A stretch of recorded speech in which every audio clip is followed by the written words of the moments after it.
And there is just the worst boob job I have ever seen. Clearly, some dude like pulled his fan over and was like, "Hey, discount boob job today." They're just like really stiff and they're like really high. Like, I'm all for perky boobs, but you should at least be able to like see over them. Yes, the one good thing about them is now when she goes on an airplane, the stewardess is like, "Hey, do you want like a pillow for your neck?" She's like, "No, I got it."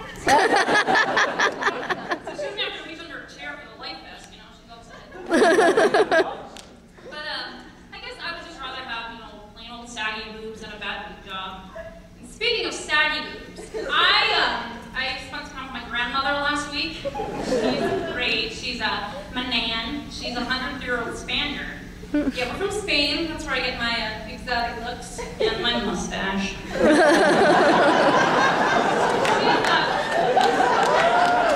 She's super cute. She's 103, like I said, and her birthday is on St. Patty's Day, which coincides nicely with the Nan keg stand that we do every year.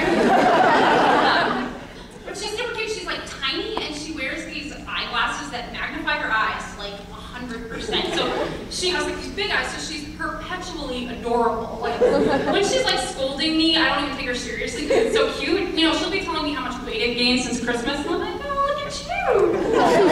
You're like freaking Puss in Boots from Shrek."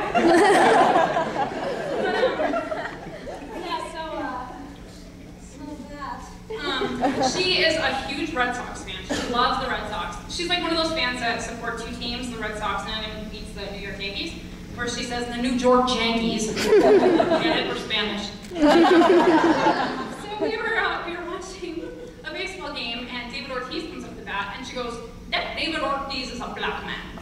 I'm like, "I know that, Nan. I may not have magnifying glasses, I can see that." Yeah, so we're close, but there's, you know, I don't tell her everything, you know what I mean? I don't share every detail of my life. For example, in high school, I didn't really spend too many nights in my own bed. Then my parents were like, "Serena, really? It's getting a little crowded in here." My sister says that I'm the reason for the divorce. Oh. Yeah, I got two sisters, great girls. We spend oh, Mia, come on in.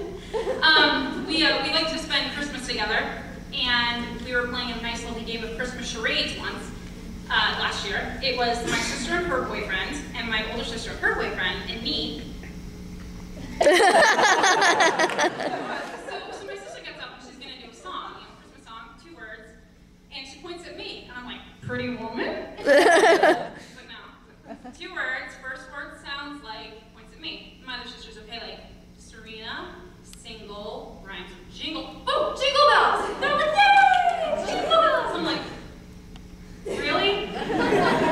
Really? On these single bells? Really?" I mean, I guess that's the only way to get to that. It's so obscure. I mean, it's Christmas and everything. But, so yeah, my friends are always encouraging me to date more, or to date. Some of my friends were like, "You know, if you want a guy, you should, you know, dress more slutty. Like, be more skanky." I'm like, "Okay." And my friend said, "You know, there's one night of the year that it's perfectly acceptable for a girl to dress like a slut." And I think we all know what that holiday is. Halloween. Oh, I was gonna say President's Day, but Halloween, so that works. And like, I get some of the sexy Halloween costumes, like I get the naughty nurse, but like when girls take like really obscure things and make them sexy, it's like, "Oh yeah, I was gonna be a lobster, but like a slutty lobster." Don't go home with that lobster, she has crabs. For the man who likes his crustaceans. But so I was talking to some of my friends. My first friend is like, "Oh yeah, I was gonna be a doctor, but like a slutty doctor. Better than a nurse. Break that glass ceiling, girl." My second friend's like, "Oh, I was gonna be a cop, but like slutty cop." Hey, original. I love it. My friend was like, "I was gonna be a prostitute, but like a slutty prostitute." So yeah, my friends are great, but sometimes, I don't know if you girls do this, please don't do this to your friends. They fabricate relationships out of nowhere, and they like convince you that a guy likes you when he does not. This unfortunate event happened to me. There's this guy that goes through and he totally likes you. I'm like, "Really?" So I see him at this party, and we like lock eyes, you know, and he like looking at me, and he just runs out the door, takes off. I'm like, "Oh." So I call my friend, I'm like, "Hey, do you think he likes me?" And she's like, "Serena, obviously he didn't want to be at a party with other guys talking to you. He's like super jealous." I'm like, "Really? Because he looked kind of repulsed."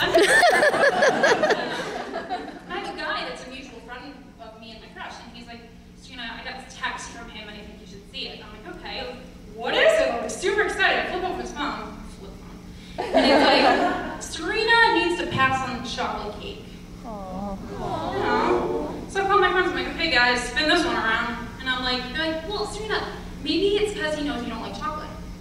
I mean, it's true, I don't like chocolate, but I never told him that. So finally, I'm like, I can't fight it. Clearly the signs point to he likes me. I'm just gonna ask him out. So I get all pumped up and I'm like, hey, like, do you wanna go out sometime? He's like, Serena, I don't know how to put this. I hate you. I'm like, okay guys, bring the Ben and Jerry's, like, you know. And they go, Serena, he means you that is not with him. Like, he hates the fact that you're not us. So they say that friends are like bras, they're close to the heart and full of support. My friends are like sports bras. They're stinky, they're clingy, and they make you look bad. Woo!